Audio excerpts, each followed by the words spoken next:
selfishly very impatient. Okay, great. So, hi everybody. It's good to see you. I hope that spring is in going well in your neighborhood. That always helps. One should always do their sociology reading. Oh, absolutely. Yeah, there's so many interesting things in sociology. So that what so we're at a point. I just wanted to give you first an update on where we're at with the survey pilot.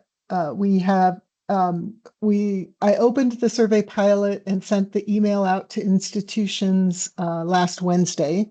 And as of this morning, when I checked, we had 25 people who'd filled out the interest form that gives you the links to the survey. 16 people had filled out the Qualtrics survey, 4 had completed the SurveyMonkey survey, 8 people have submitted feedback forms. So I just kind of ran through the feedback real quick, and it's sort of what you would expect. We would like more white space, and and some of the introductions seem a little bit repetitive, and so pretty much what you all had said. So that's where we're at. The plan right now is to keep the pilot open until May 2nd and see how we're doing. I'm hoping for between 50 and 100 responses on the feedback forms. If we haven't got 50, I'm going to extend it another week till the 9th so that we can just get a little bit more feedback. The other feedback that we've gotten, just so you know, is that people are saying that they really like how careful the survey writing committee was with language, that they understand how difficult it is to do a really good job of being trauma informed and not using triggering language, and they felt like we had done that pretty successfully. So yeah, that was good to hear. In terms of where the work of this committee is at, I'm going to make a suggestion, and you all can let me know what you think. I'm going to suggest, and I apologize, I cannot upload this document for some reason. I'm going to go ahead and share the document I've been working on. Yeah, okay. So my suggestion is that we move from the outreach committee and maybe keep the outreach committee, but move most folks over into like an implementation committee with different subcommittees under that, because the next really big chunk of work is developing the implementation guidelines. And I put together an outline. I've been working on this since you saw the last one, and I apologize that I can't upload this for some reason this morning. But the idea is that I've looked at a whole bunch of the other reports that have been done for various surveys, including the state, to get an idea of how their reports are structured. And so I know there's some things that we want to have in there. So my goal is that what I'm calling an implementation report is actually like the handbook for the survey, how we developed it, what's in it, and if you're going to use it on your campus, what you're going to need to do. So where I've put a star are where I think are topics, I think, for subcommittees in the implementation process. So the preparation recommendations for campuses, how to put together a survey implementation team, who should be on that, talking to your IRB folks. Doing a resource audit on your campus is a really important part of preparing your campus so that you know what resources you can refer people to, both on your campus and then in the local area. Deciding who your trusted source is going to be. And this is often, I've also seen this referred to as an honest broker. So who is the person, or which is the department on your campus that has the most trust from the students and would be the best source for the survey to be sent from? So on some campuses that might be the counseling center, on some campuses that might be someone in the student staff, those sorts of folks. Unfortunately, and this is no shade to Title IX coordinators, it's not usually the Title IX coordinator or the Title IX office, because that's often seen as a more formal, although Title IX offices are incredible resources, they're seen as being very formally involved with judicial processes, and a lot of survivors aren't really interested in that. They just want to get some help. And so, and then do we want to think about, and this is where the folks who've been on the survey committee could really come in handy, do we want to add an appendix of pre-approved optional questions? Remember, the institutions need to use the base survey that we've provided them, but they can add questions if they want to.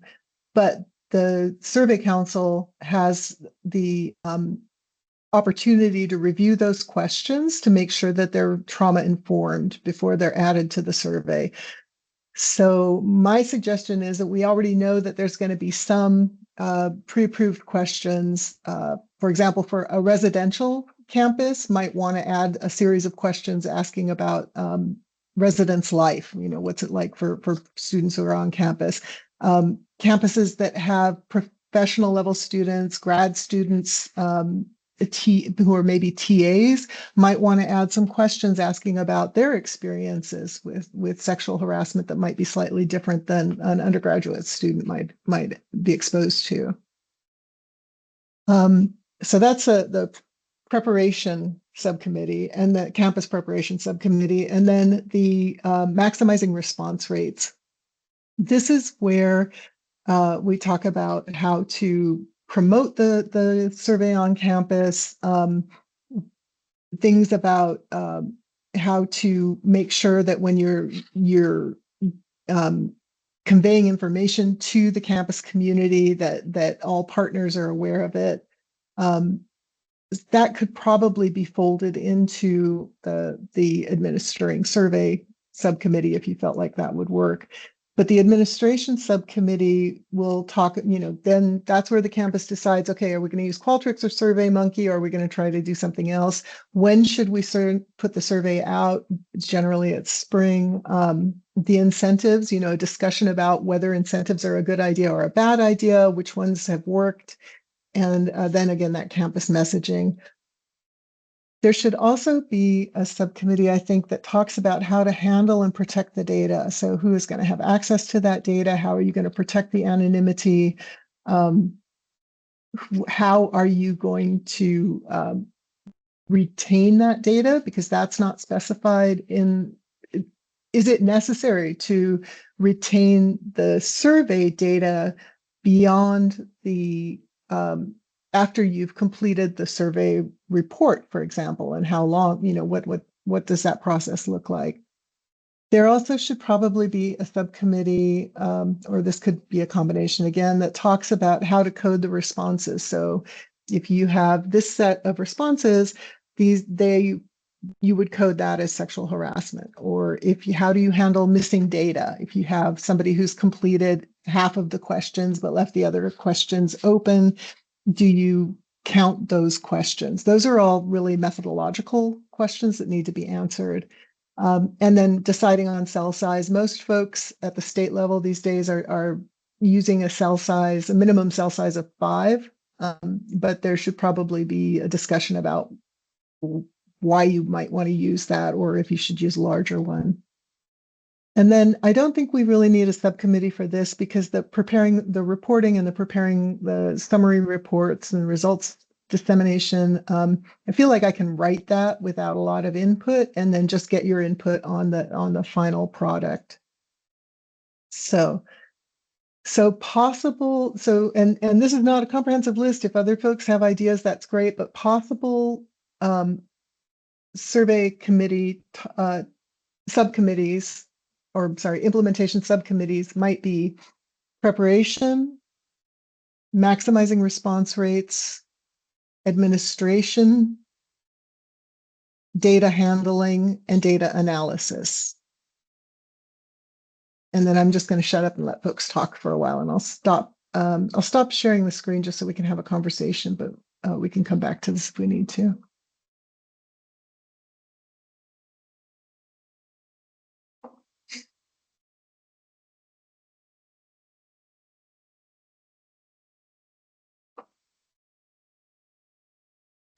Just an initial gut reaction. This is such a good idea. Thank you for your work on this. I honestly was a little nervous thinking about, like, yeah, how is our super tiny implementation subcommittee going to get all of this done? So I think splitting it up into these like sprints, if you will, I think that will really, really help with just on the capacity side.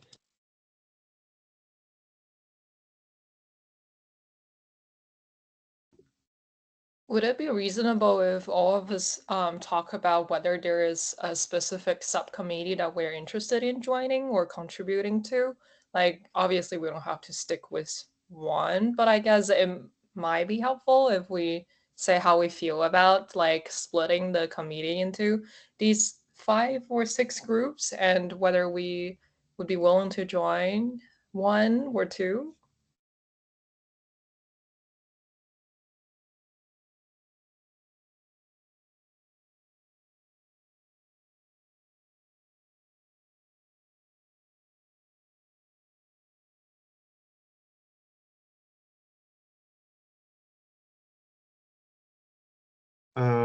One of the questions as well I have is about the IRB reliance agreement for the folks who don't have the IRBs and kind of figuring out where that would fall under this sort of new committee structure or whether it needs to just be its own little subgroup.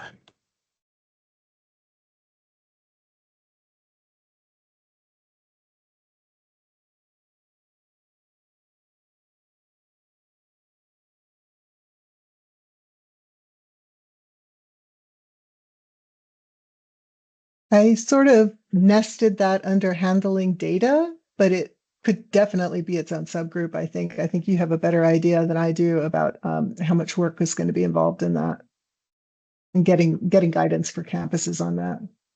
Yeah, maybe it's more of an order of operations thing because I think we will need to have the final survey, the schools who need this reliance agreement, and then we'll need to prepare basically the documents to submit.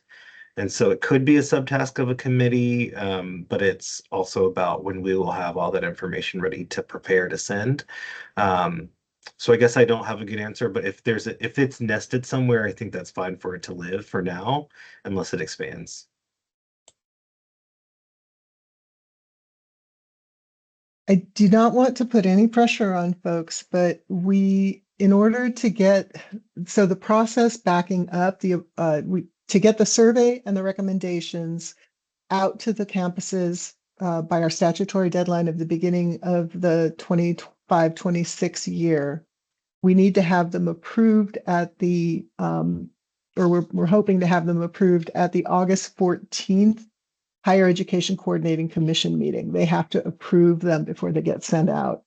So to get them approved in August, we need to have everything pretty much finalized by the end of June. And I'm hopeful that we might have at least a rough draft by the end of May so that we can then let our partners at the other at institutions know, and this is where the outreach comes back in, right? But saying this is what our rough draft of what the survey and the recommendations are going to look like. Please review them. Please get your input to us, and then we could have something finalized by the end of June. So we're working on really on tighter deadlines here. So Jimmy, I'm not sure. We should have the final survey ready by May 31st. So I'm not sure if we could do process you were talking about within 30 days. I'm not sure how long that sort of thing would take, especially over the summer. Yeah, I don't think it'll take a ton of time. I think it's more about like logistics with getting in contact with our IRB, starting the process.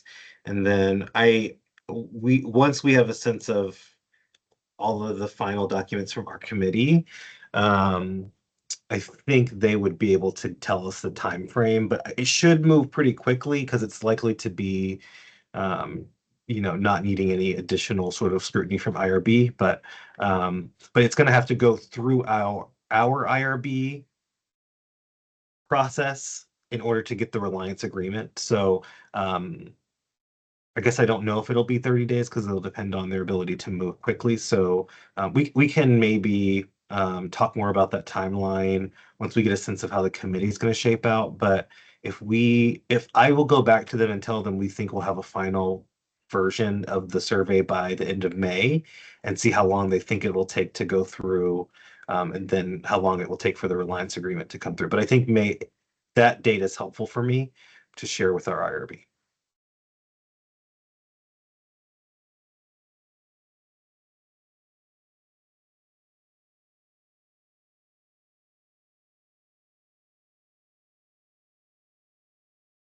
So maybe,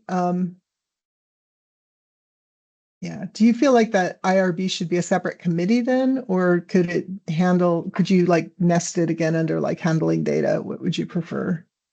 I think it makes sense under, I think it could be handling data and that could be just a task that that team does.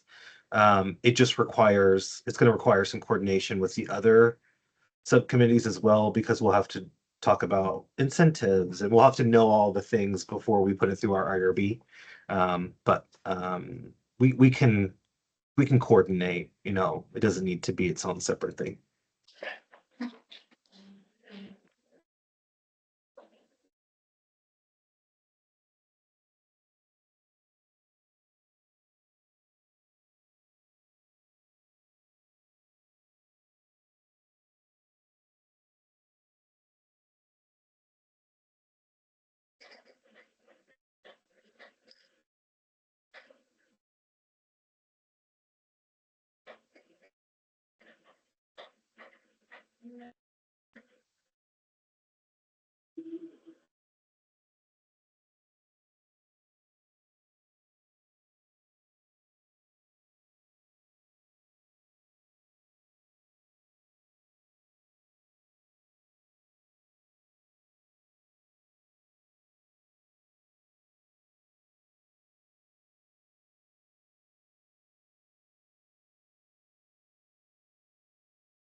Okay, even though I'm very new to this committee, but I would jump and say something. I feel like we should probably reach to an agreement about whether we think Rowan's implementation plan about breaking the committee into this 5 subcommittees is something we think feasible, we think would be efficient, and we would love to join one or two of them.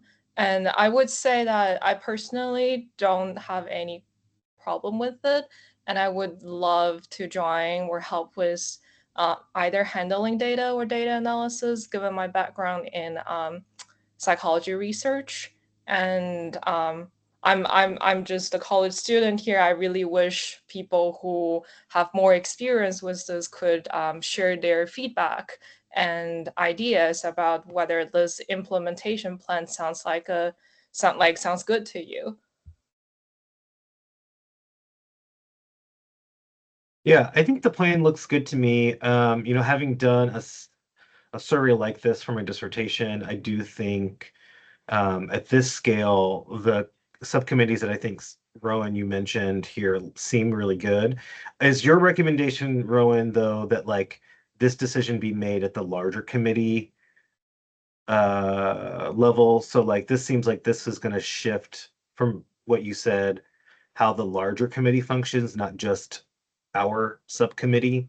So would this change need to be approved by the chairs, or has that already been brought to them as a idea to create these separate subcommittees?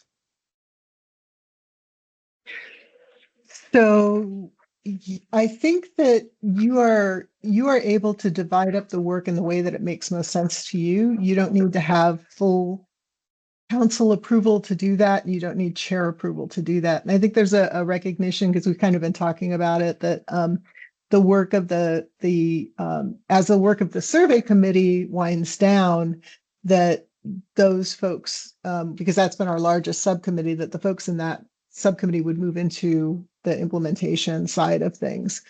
I'm thinking about, just in terms of logistics, if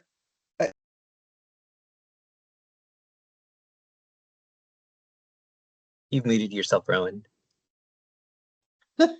maybe just 3 subcommittees. So the campus preparation one, the survey administration one, and the data analysis. And that way, I think maybe I was just thinking about, honestly, I was just like realizing what I had done to Kevin in terms of having to schedule all this stuff and do all of the public notice things. So maybe just those 3. I was about to comment. I was about to comment on the number of them because I was thinking of being the small size, cell size. I was never mind. I was commenting on something you said before, but I love what you've done here, Rowan, and I like the committees. And I was going to do like Bell, see can I be involved in 2, but now that you unmuted yourself and reduced it, then my comment kind of is mute now. But yeah. Not that I'm necessarily advocating for this, but one option you could do is just have like a meeting of the week on each of these topics, and whoever, instead of having membership for each of the little subcommittees, just have whoever is interested each week in that topic could join and invite the full membership of the council. So that's one other way to go about it too. Oh yeah, that sounds nice. Yeah, Rowan, that was actually kind of freaky how you sent that chat at the exact same time I was about to unmute. I just needed a second to like draw out on paper what I was thinking. And yeah, I think like the soft preparation, if you will, of exactly the like, how do we think about incentives and what is kind of like the purpose and how can we remain trauma informed and those kinds of things. There's like not a lot there, but that will very much inform the like hard skills, like the hard support that we can provide of the literal templates, the flyers, the here's the structure for how you do your report, those sorts of things. And then data analysis, again, like that won't happen until later. So yeah, Kevin, that's interesting that you bring that up because I wonder if that's also an option as well of having it just be the purpose of our task force at this moment is to implement the survey. Here are our 3 work streams. I know this is not super Robert's rules or whatever, but maybe it's like a team captain type of situation, right? That oversees those things, but it's not a super formal subcommittee structure where we have additional meetings and all of those things. Yeah, just wanted to throw that up there.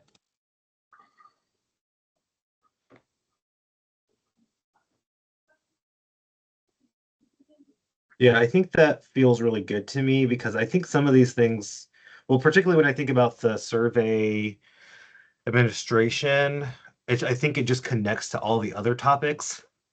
And so I do think it would be, I like the idea of it being just a rotating meeting and not separate people meeting about each topic because there's going to be so much overlap. And I think so much input needed on each of these to make the product move forward. I really like the idea of one meeting, different topics. Yes. Yeah, I'm just thinking of all the times in our implementation subcommittee we had to pause because we needed to hear back from survey writing or whatever it was. And I'm sure it was the same in those subcommittees as well. I'm also wondering if just cutting back on the scheduling, especially over the summer, might help us with some of our quorum issues.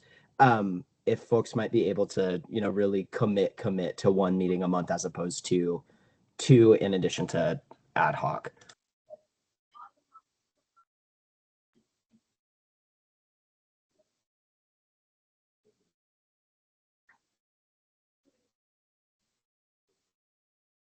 So thank you, Andrew, for that. I think, Kevin, correct me if I'm wrong, but I think the only meeting that we really need to worry about quorum for is the monthly meeting, the full council meeting. You're which is so right. usually You're so right. on the last Monday. So, but I also want to recognize that all of you actually have lives and jobs, and that I'm hoping that you'll be able to take some time away this summer. So I think one of the things that we might suggest, Andrew, kind of based on what you're saying is, and just a recognition too, we need to have all of the work done by June 30th. So like July and August, there will not be very much work at all to do. And also just to clarify, I believe that the language subcommittee will continue so that there's only 3 people on that. And so they would want to do, I think, a final like run through of the language just to make sure that there wasn't anything that they saw as glaringly obvious. But I feel like they're not going to need to be involved at the level that they were as we were going through each and every survey question. So we'll still have them as a resource, but they won't need to have a great deal of involvement. Yeah, Rowan, you're correct. Like, the subcommittees don't have a quorum requirement.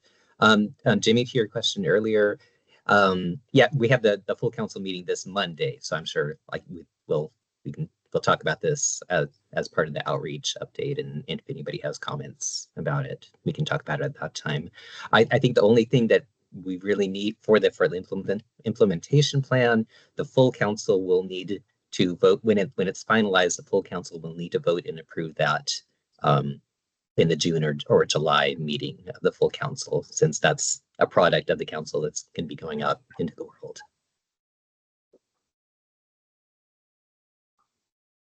Yeah, and that would need to be approved at the June meeting because the commission has to have the materials like 4 weeks in advance or something. So. Okay, June meeting. Yeah. Which is at the end of June, which fits with your timeline anyways. Yeah. I have a question for Rowan. You mentioned that everything should be done at the end of June, even include this implementation plan. Should it also be done? Okay, so we are actually running on very tight deadlines here. I also have a question because I'm personally interested in the data analysis part. How detailed, like what would be like your envision of a good implementation plan for data analysis? Like we have like more than 100 questions that we ask. Like, are we gonna address the way we analyze each question's answers, or like because I never like experienced written a plan for such a long survey. I have experience of writing papers and talking about how I'm planning to like analyze my own data, and I don't really know this academic expectation of data analysis plan and this implementation draft. Like, what's their difference? Like how like what's the expectation from like our like subcommittee at the end of June to like produce a satisfying outcome of the data analysis plan?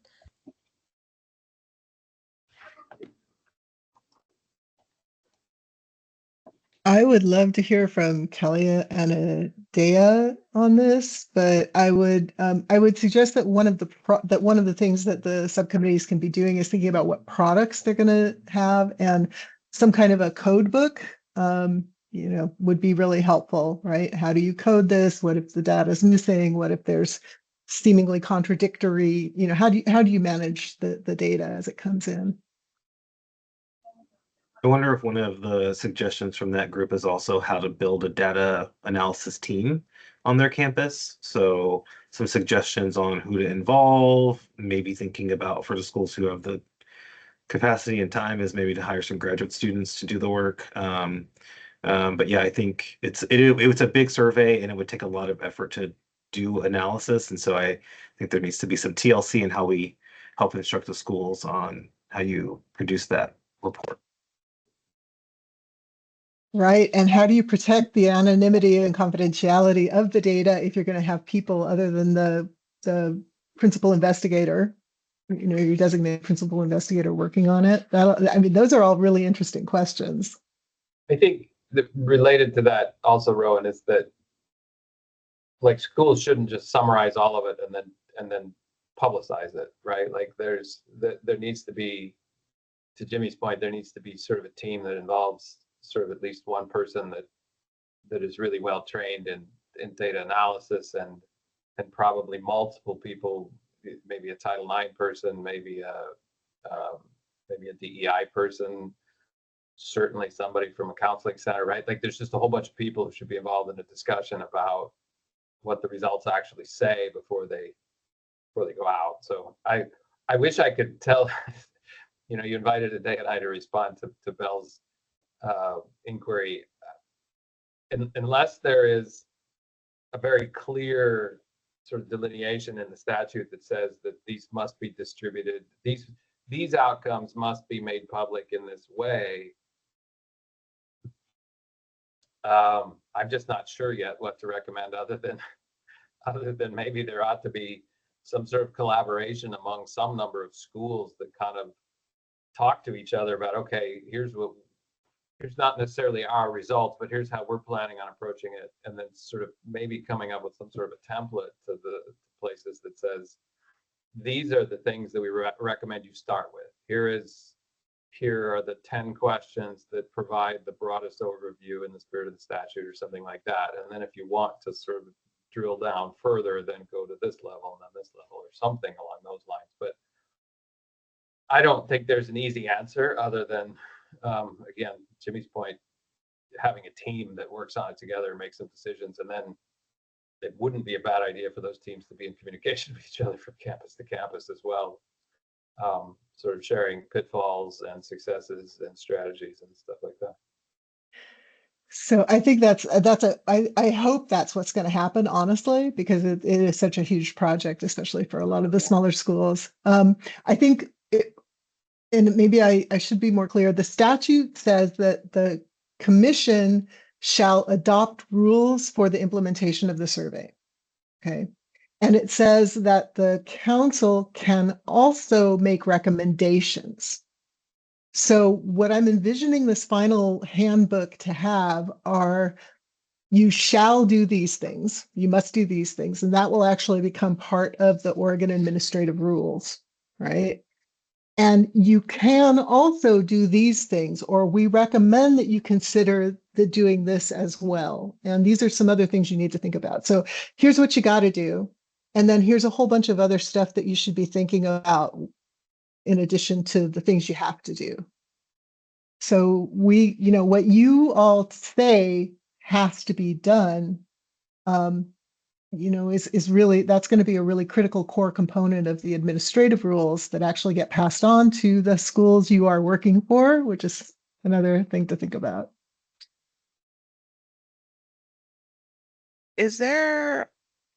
I was just listening to what Kelly said, and I was wondering, is there could we have like a core template that must be displayed at every school or something, and suppress ones for small sizes, suppress data where the small group sizes, but just some core questions that has to be displayed.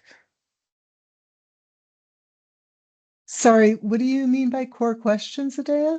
Or core answers to I don't know, the percentage of people that experience this sexual misconduct or something like that. Just some core answers that has to be displayed to us or given to us. Yeah, I think what you're talking about sounds like what I've been sort of thinking of as the reporting template that that the schools will be required to do. And some of the other states have already done that. So they're not going to report out every single response and criteria, but you have to summarize material. Right. These are the things that you must report, and you can also report these things. And you can also, if you want, include a narrative section that adds, some depth to some context to the numbers that you're reporting. Yeah. And as a not survey committee, but in this committee that you're thinking about forming, the data analysis committee, is it our responsibility to give them this template or come up with this template? I had sort of left that for me, but you could certainly add that in the outline. But you could certainly add that to the responsibilities for that committee if you wanted to. Okay.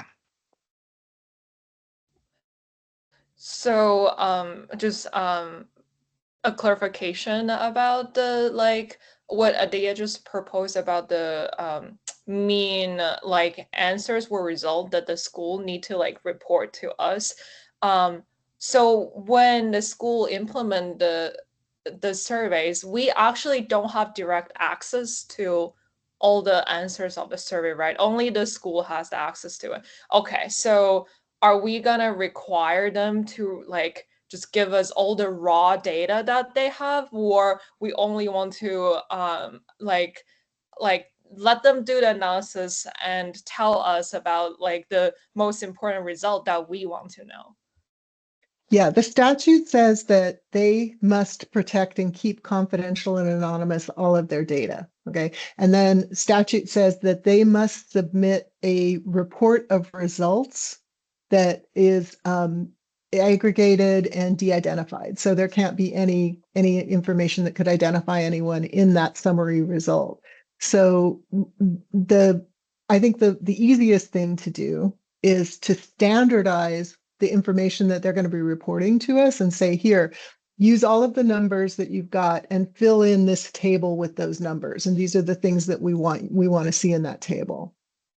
And that way, all of the schools, the summary report that they must post on their institutional websites and must send to HEC would all look the same, which would be easier for them. And then also, I think, easier for, students, other members of the public to take a look and compare if they, we don't want them to do that, but they're going to do that, right? They're going to take a look at the different rates among the schools, but that way they won't be comparing, they won't be looking at apples and oranges. They'll be looking at apples and apples. Yeah, sounds good. I imagine we can find the minimum requirement of the content of the report table from the statutes. So maybe for the data analysis group, our like main goal is like just to create a table for them, letting them know what are the results that we wish them to report, both to us and to publish it on their own website, right? Like, or maybe that's one of our major goals.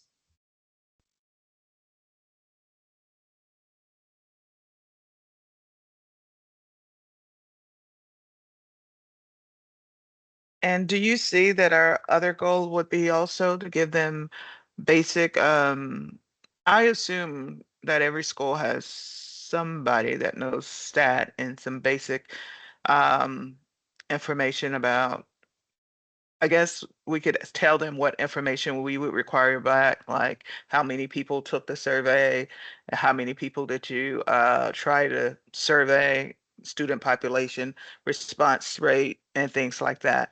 So we would probably have to tell them, I guess, I don't know whether we would set up requirements, but we would definitely ask for that information back to us so we could see what's going on and see about how many people, let's say in the student body that you could have potentially sampled and how many people actually responded to the survey and things like that, and how long, I guess, how long you had the survey open and just different information and characteristics about your implementation of the survey. So I think that's something, so things like that we can collect data on so we can compare success rates and what's working and what's not working and things like that across those campuses. Yeah, I think that's a really good point. Asking them to identify their response rates is really important. But yeah, what Justin just said, thank you so much. Remember, there are a few of you who work for fairly large organizations, and then there's a whole bunch of tiny little seminaries and very small schools. I keep going back to Bergen Canine College and Mount Angel Seminary, right? They probably don't have someone who actually is in charge of all of their data. So we want to think about making, as we're developing these recommendations, we want anybody could pick this book up. The secretary at Mount Angel Seminary can pick this up, go through and figure out how to do this and how to give us stuff that is meaningful. And they don't have to try to, I don't want what I'm really hoping to avoid is them feeling like they have to contract with somebody outside of the organization in order to accomplish this. Another question I had was like technical support, knowing that our committee work will sort of sort of maybe sunset is maybe the wrong word. But what does that look like? Because again, if this is not incredibly simple, I do think it's going to be challenging to get consistent, timely sort of reports back. So that's one question. The other question I had was, I know already that our Title IX coordinator is going to give feedback on the survey, likely after it's implemented. And I'm curious to see how this committee or the HEC takes in those recommendations following sort of an implementation phase. Um, just curious to see like how this upcoming structure can either like, support that or get that information up to the head. Because again, I imagine there will be some need for revision once this is implemented. And I know that's thinking far out, but I'm wondering again, in a year after folks have implemented it, what does it look like to come back to the drawing table if we have some serious revisions or even minor? Yeah, that's a really good point. One of the things that they're going to you'll be talking about on Monday is what work the council wants to continue doing after June 30th, right? Because by June 30th, pretty much all of your work in getting the survey out there is going to be done. But you still have some responsibilities as a council. And one of them is to like I said, approve any questions that come in from an institution to make sure they're trauma informed and they're not asking for identifying information. The other thing is every 2 years, the council is supposed to issue a base survey. So, those revisions that you're talking about would be part of that, right? So the council could continue meeting. I think we were talking about maybe on a quarterly basis or something like that. I don't think it needs to be monthly, but the council's work does extend. How HEC is going to support that work at this point, HEC will support the work, but how HEC's going to do that, I can't tell you.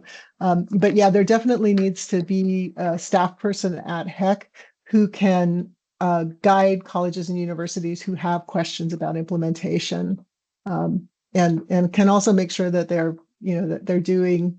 implementing the survey within that 2-year window that they have.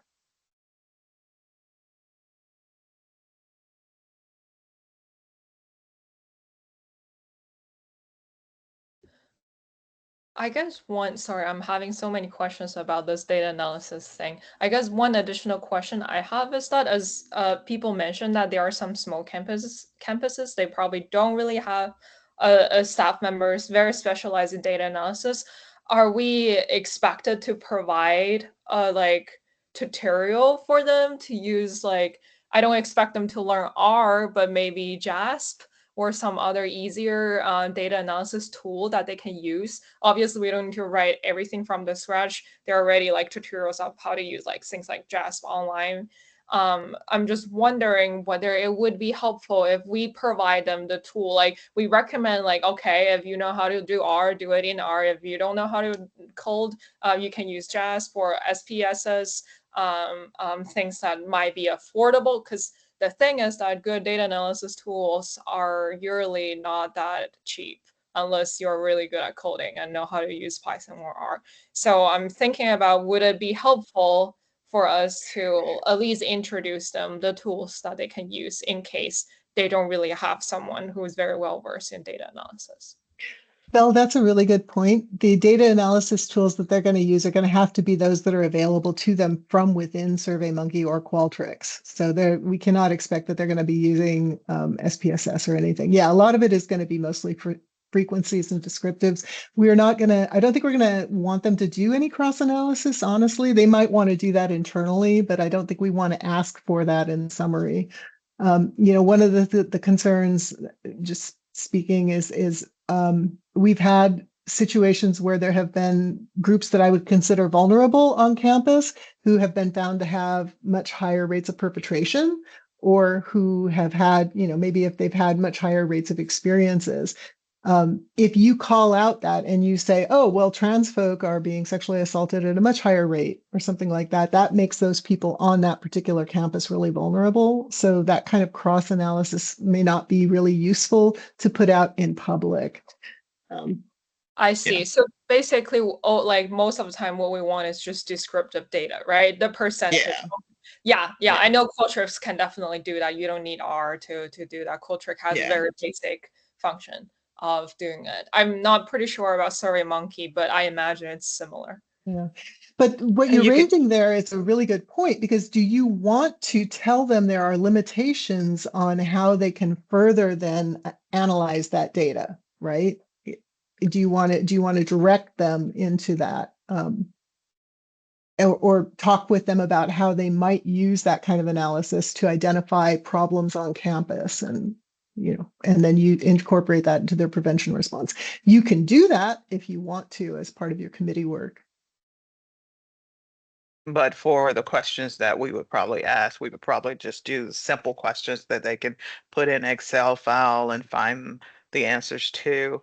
And maybe also, from what you're telling me, maybe stay away if a secretary is doing it, like you said, maybe stay away from jargon terms that someone in who's comfortable with data would know, and maybe have a dictionary of any kind of specialized terms or something like that.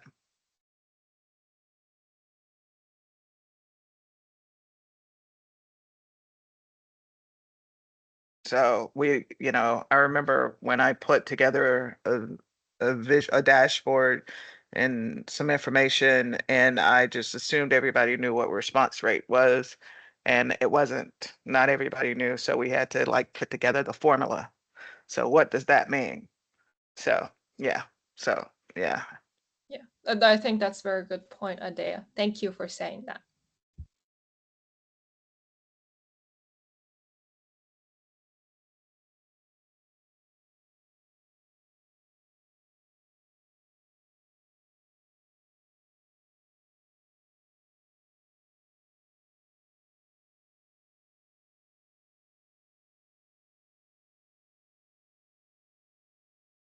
Given that we only have 7 minutes left, do we actually want to form the subcommittee here? I know like folks talks about like we probably don't want to do like individual meetings for the subcommittees. We want to like talk about all 3 topics in one meeting. But would it be helpful like for us to say that, okay, I'm interested in joining this, like me, I'm very interested in the data analysis. Would it be helpful for folks to kind of assign themselves into the subcommittee so that we know like how should we like prepare before the next meeting to make our meeting more efficient? I thought we were going to go with Kevin's idea of just having topics, right? Or on that, or are we going to have a hard subcommittees? I mean, I think what I heard, and then maybe this is a connection between both ideas, is that there would still be folks who still lead the conversation, even though it's the same meeting. And so and maybe there's not a need to have assignments to those subtopics, but I think, like, for instance, I would be interested in the survey administration because I'm going to be coordinating with our IRB. And so there's a lot of things I'll need from that and I'll need to communicate. So I would put my name in the hat for like leading that agenda item. It doesn't have to be only me who's doing the work, but I could do that if that makes sense.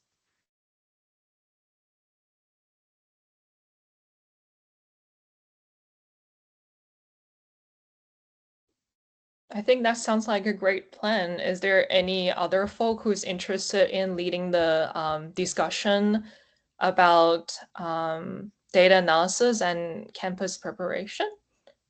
Even though I'm personally really interested in data analysis, but I am graduating, so wouldn't be able to serve for the committee after mid-May. So I'd rather someone else who lead the conversation about data analysis.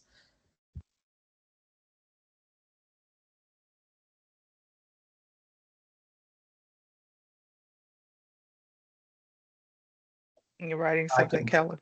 Go ahead, Kelly. Yeah, I was starting to, but then I thought I would just say it. I can promise that I'll be a participant and an active one, I think, but I don't think I can commit to leading, organizing and leading. But I will be there if I can. I'm open to whatever you need me for. So whichever one doesn't have a lead, I will help out in whatever way you want. I'm interested in obviously the data analysis, and campus preparation. And I like the survey administration. I like all of them.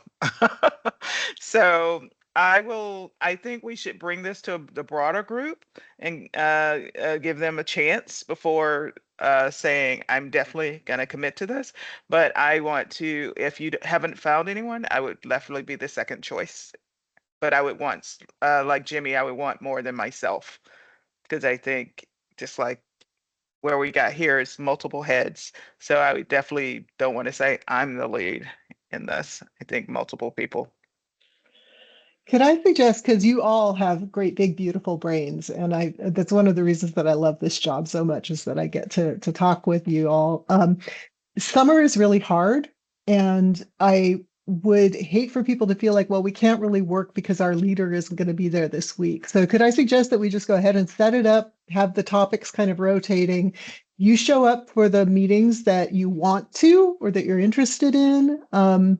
We can communicate about what those, we'll try to be much better about the communication on that, making sure that stuff gets put up in Basecamp and that you're notified when it is, so that you'll know what's going to be covered at that meeting.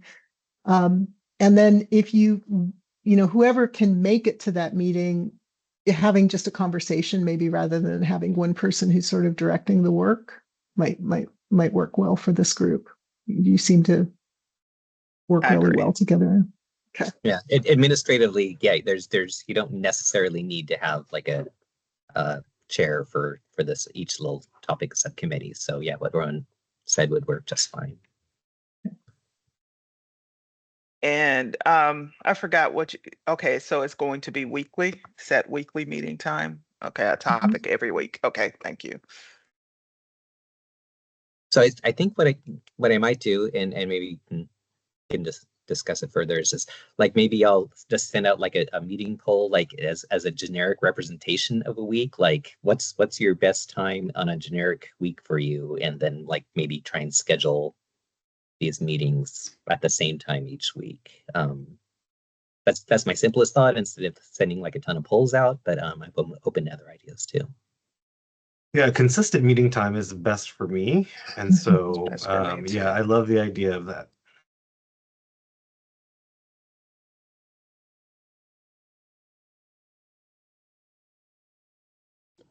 Agreed. Yeah, just to say, I'm really, really excited about where we're coming with this. I think this feels like just honestly much more realistic for our various capacities and just where we all are in our roles.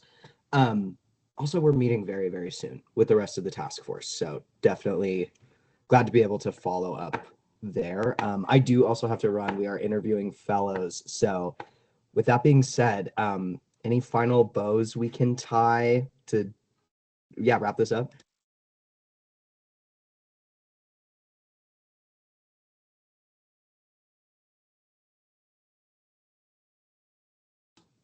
Awesome. Well, thank you all just for your transparency and just for knowledge sharing on this. I'm really excited to see where we go. And we did the darn thing. We have a climate survey. It's really exciting. It is. Yep. Okay, folks, take care of yourselves, and we'll see you most of